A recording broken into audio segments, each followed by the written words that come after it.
कहानी है दहेज के लालची। माँ मुझे नहीं जाना, अनीता ने अपनी माँ के हाथों को रोकते हुए कहा, जिनमें उसे पहनाने के लिए कंगन थे। अनीता की माँ ने चौंक कर पूछा, कहाँ नहीं जाना बिटिया? ससुराल, अनीता ने बड़ा ही संक्षिप्त परंतु दो टूक शब्दों में कहा।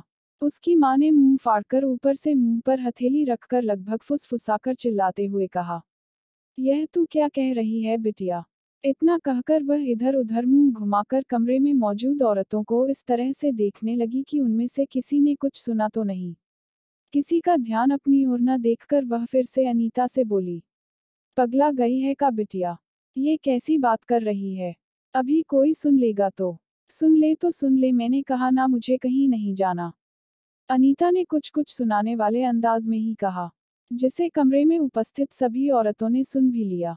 वे सब चौंककर सवालिया निगाहों से अनीता और उसकी माँ की तरफ देखने लगी, मानो पूछना चाहती हों कि अनीता यह सब क्यों कह रही है। उनमें से एक बुजुर्ग महिला ने तो बोलना भी शुरू भी कर दिया, इसका दिमाग तो ठीक है, भला भावरे पड़ने के बाद कोई इस तरह की बातें करता है? भला बताओ, जय छोरी तो वास्तव में पागल वागल हो गई है। अरे बहू, जाए समझा कछु ऐसी अशुभ बातें मुंह से न निकालते। लेकिन रिश्तेदारों में से किसी ने नहीं पूछा। अब अनीता की माँ ने ही पूछा, लेकिन क्यों? क्यों आपको वे सभी आवाजें सुनाई नहीं दे रही जो रोशन के पापा बाहर मेरे पापा से कह रहे हैं, और जो रात भर परेशान करते रहे हैं? उन्हें गुस्सा तो मुझे तब भी बहुत आ रहा था, लेकिन मैंने उनसे कुछ नहीं कहा। यही सोचकर कि चलो अब बस यह आखिरी बात होगी, आखिरी मांग होगी। लड़की हूँ, लड़की के पिता को तो यह सब सहना ही पड़ता है। जिसकी शादी होती है उस लड़की का बोलना ठीक नहीं समझते लोग। यही सोचकर चुपचाप वरमाला से लेकर फेरों तक मैं कठपुतली की तरह सारी रस्में पूरी करती चली आ रही हूँ। अब विदा के लिए तैयार होने की बारी आ गई, लेकिन उनकी अभी तक न मांगे पूरी हो पाई हैं और न शिकायतें ही दूर हो पाई। अब तुम ही बताओ माँ, जब मैं यहाँ अपने घर में हूँ तब इनकी शिकायतें दूर नहीं हो पा रही, तो जब मैं इनके घर में पहुँच जाऊंगी तो इस बात का क्या भरोसा है कि तब ये खुश हो पाएंगे? बताओ माँ और पापा, वे तो तभी से इनकी मिन्नतें करने में ही लगे हैं, लेकिन मजाल है कि वो खुश होने का नाटक भी कर सके हों। इतना कहकर वह खिड़की से बाहर देखते हुए रोशन को घूरते हुए अपने सीधे हाथ की तर्जनी उंगली से उसकी ओर इशारा करते हुए पुनः कहने लगी, और वह रोशन अपने पिताजी के आज्ञाकारी पुत्र, जो पूरी रात से ही इस तमाशे को देखते आ रहे हैं लेकिन अपने पापा को एक बार भी समझाने का प्रयास करते नहीं दिखे। मौन है, इसका मतलब वे भी यही चाहते हैं, तो तुम ही बताओ ना, मैं कैसे इनके साथ उस घर में चली जाऊं? किसके भरोसे पर वहां जाओ जहां लालच की अग्नि भभक रही हो? कहीं उस अग्नि में आपकी बेटी स्वाह हो गई तो? इतना सुनते ही अनीता की माँ के हाथ कांपने लगे, आंखों से एक अनजाना भय दिखाई देने लगा। अनीता को तैयार करने वाले हाथ सहसा रुक गए। उसका पूरा ध्यान अब कमरे के बाहर से आने वाले अनीता के ससुर के भड़कते स्वरों पर जाकर टिक गया था, जो अब भी किसी मांग पर अड़े हुए थे। चलिए ठीक है, अभी हम विदा करवाकर ले जा रहे हैं आपकी लड़की को, पर आप जब उसे पग फेरे की रस्म के लिए लेने आए तब एक स्विफ्ट डिजायर मेरे बेटे को लेकर देंगे, तभी पग फेरों की रस्म होगी, समझे? जी जी, लेकिन इतनी जल्दी में कैसे, इतनी महंगी? अनीता के पापा अभी पूरी बात भी नहीं कर पाए थे कि वे बीच में ही बोल उठे, यह सब मैं क्या जानूं, यह सोचने का विषय आपका है, चलो अब जल्दी करो, विदा करवाओ। इतना कहकर उन्होंने रोशन की बांह पकड़ी और मंडप के नीचे पड़ी दो कुर्सियों में से एक पर बैठा दिया, जिससे विदा से पहले जो टीके की रस्म होती है वह जल्दी से शुरू हो सके। अनीता की माँ और अनीता दोनों ने ये बातें सुनी। इतना सुनकर अनीता की आंखों में एक अनोखा और निश्चित फैसला लेने की कठोरता दिखाई देने लगी, जिसे देखकर अनीता की माँ किसी अनहोनी के डर से सिहर उठी। वह एकदम से हड़बड़ाकर बोली, नहीं बेटा, कुछ भी ऐसा वैसा फैसला लेने की मत सोचना बिटिया। अब तो भावरें भी पड़ चुकी हैं, पूरी शादी हो चुकी है। तू समझ रही है ना मैं क्या कहना चाह रही हूँ? तू अब शादीशुदा है मेरी बच्ची, चल जल्दी से तैयार हो जा। इतना कहते ही वह अनीता के लहंगे का पल्लू कांपते हाथों से ठीक करते हुए उसमें पिन लगाने का असफल प्रयास करने लगी। अनीता उसके असफल होते हुए प्रयास से खींच उठी। माँ, यह क्या कर रही हो? उसकी माँ आंखों में आंसू भरे भर्राए गले से नजरें छुपाए ही कहने लगी, का कुछ नहीं, बस पल्ला ठीक कर रही हूँ। वह तो मैं देख रही हूँ, पर माँ एक बात मेरी भी ध्यान से सुनो। अब मैं उनके साथ विदा होकर नहीं जा रही हूँ बस। यह मेरा आखिरी और अडिग निर्णय है जिसे अब कोई भी नहीं बदल सकता। अगर आज मेरा यह फैसला सफल नहीं हुआ तो आप जो यह पिन मेरी ओढ़नी में लगा रही हो ना, यह ओढ़नी में नहीं बल्कि आप मेरी जिंदगी में जीवन भर के लिए लगा दोगी। यह सुनते ही अनीता की माँ के हाथों से पिन छूटकर नीचे गिर गई। वह असमंजस में अपना माथा पकड़कर जमीन पर बैठ गई। उसे कुछ भी नहीं सूझ रहा।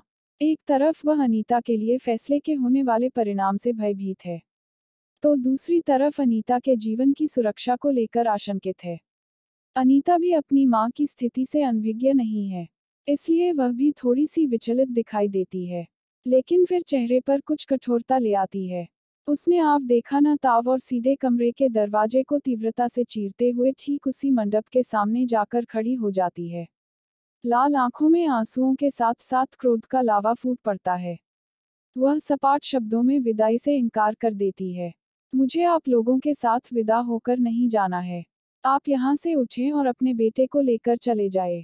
साथ ही मेरे पापा ने अभी तक जो कुछ भी आपको दहेज के रूप में सामान, रुपया, पैसा या जेवर दिया है उसे वापस करते जाए।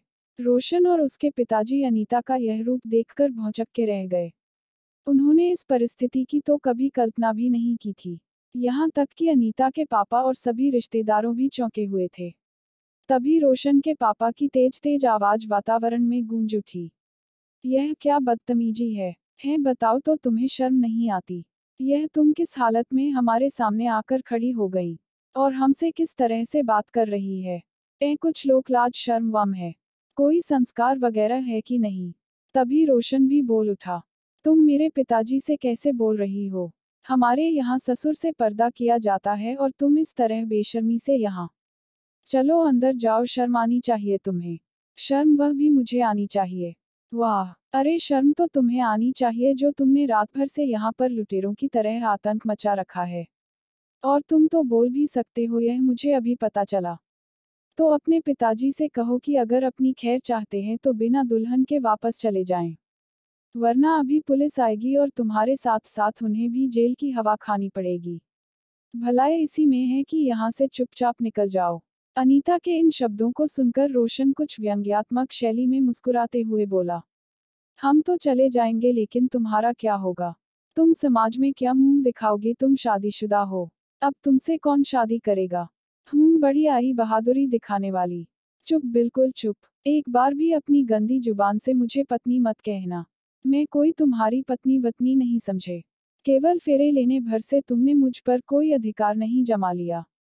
तुम जैसे लालची की पत्नी नहीं बनना मुझे समझे। निकलते हो यहाँ से या बुलाऊं पुलिस को? यह बातें अनीता ने लगभग दहाड़ते हुए कहीं। अनीता का यूं दुर्गा जैसा रूप देखकर दोनों वहां से चले गए और उनके पीछे पीछे उनके रिश्तेदार भी। अनीता अब तक जाने कहां से हिम्मत जुटाकर उनके सामने खड़ी थी। उनके निकलते ही वह अपने पैरों पर खड़ी न रह सकी। एकदम से निढाल होकर वहीं जमीन पर गिर पड़ी। वह आज भले ही पैरों से कमजोरी महसूस कर रही थी, लेकिन वह समझ गई थी कि उसने आज यह जो कठोर फैसला लिया है उससे उसने अपना भविष्य मजबूत कर लिया है। साथ ही अनेक उन लड़कियों के लिए वह प्रेरणा बनी है जो माँ बाप और घर की इज्जत की खातिर समाज के सामने अपने लिए अडिग फैसले लेने से डरती है और जीवन भर घरेलू हिंसा की शिकार होती रहती है, कटाक्ष और प्रताड़ना का दंश झेलती है, फांसी के फंदे पर लटका दी जाती है तो कभी अग्नि की भेंट चढ़ा दी जाती है। ऐसे लालची लोगों का दहेज रूपी दानव उन्हें किसी न किसी रूप में निगल ही जाता है। आखिर वे लोग यह क्यों भूल जाते हैं कि आखिरकार वे भी इंसान हैं। उनमें भी जान है जो किसी दूसरे का अधिकार नहीं बल्कि नितांत अपनी है। स्त्री में तो वह अद्भुत शक्ति ईश्वर ने संचरित की है कि वह अपने साथ साथ पूरे परिवार और समाज का हर तरह से जिम्मेदारी पूर्वक ख्याल रख सकती है। बस आवश्यकता है तो उसे अपनी शक्ति और अपनी ताकत को पहचानने की।